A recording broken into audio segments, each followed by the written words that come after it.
that will be locked in. So this time we do get to see Ian's Orianna compared to Kuro's or Ariana, rather. So we'll see how he does. You can expend all of your mana and just do an intense amount of damage very quickly here.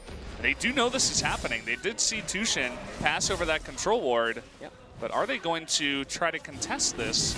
It's going down very slowly, and here comes Malzahar, but Varus just heading back into the lane. Maybe they're just going to try to give this one up here. Yeah, they're going to have to give this one up. Spirit does have flash. Here comes Kuro.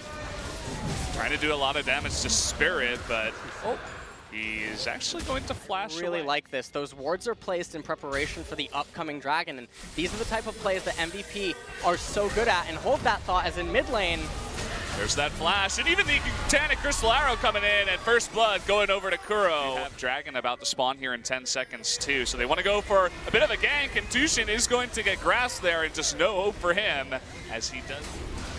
So not a Mountain or Inferno, but it's still going to be some passive resistances picked up for Shyvana.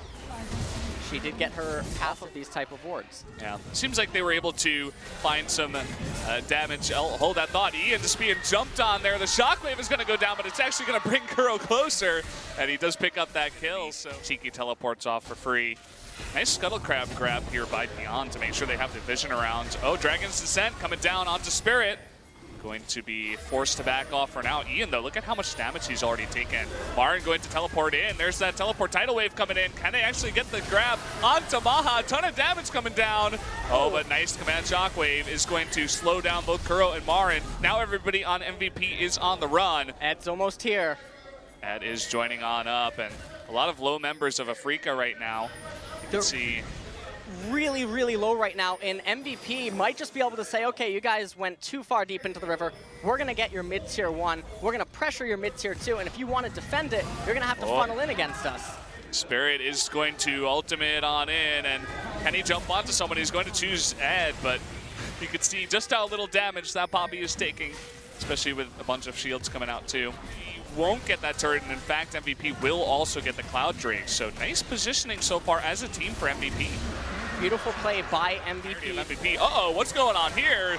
Ian just not even looking. It looks like a really nice this replay once again, and that's Kramer's Enchanted Crystal Arrow from pretty far away again. So that makes this Ad is going to dodge for as long as possible, just once again trying to delay. And down he finally goes in the bomb. So another dragon will spawn. Perhaps they want this is the third Cloud Drake, so maybe they want a chance at something like Mountain. Except in this way, it's Vision. Uh-oh, and look at this, just no vision for MVP, and they walk straight into hell. A bunch of them going to go down here. Ian gets cleaned up as well, and that was the fight that Afreeca was looking for. They should easily be able to take the Baron now. Yeah, they're easily going to be able to get this Baron. They have a wave in top lane that's coming up. They might just actually move with that one. You can see that Beyond says, hey, I know that I can't do anything against this Baron, so I'm going to try to attack Baron without attacking Baron. So he takes away the minions. It's going to take a lot of damage, in fact. The arrow's just barely going to miss. Ad does get back away, but here comes Marin, going to be diving on in. Max does go down. Poppy hits one back, but down goes Ian as well. And so many members of MVP just on the run here. Nice catch by Spirit to get an extra kill, and that's just really going to open the gates wide open here. Afreeca now pushing in onto their first inhibitor.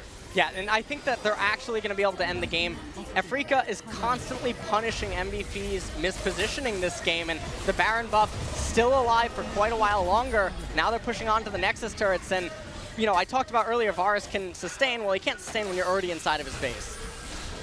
Yeah, he needed more time. He needed a Baron-less team of Afreeca to help out with this pushing, and I mean, that should be it. The death timers are very low, though, still. It's only 30 minutes into the game, and Afreeca, they're not going to push their luck. They're just going to back off for now. On a position, and Afreeca just pounces on it. And with the Baron buff minions, they're staying a lot longer. Oh, the Poppy Ult is going to come in here, and Marin is going super deep, maybe a little bit too deep there.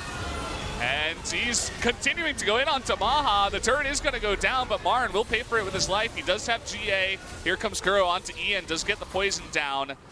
and is just going to push everybody back, and they will get the turret and the inhibitor, even though Marin was going super deep.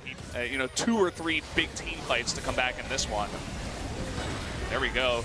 Trying to jump onto Kuro in the back. Spirit does take a ton of damage, but is going to be able to get away, and Max does go down. He does use his Nether Grasp, a huge command shockwave though, and a lot of AoE damage coming out of Beyond, but it's just too much damage coming out of the side of Afreeca.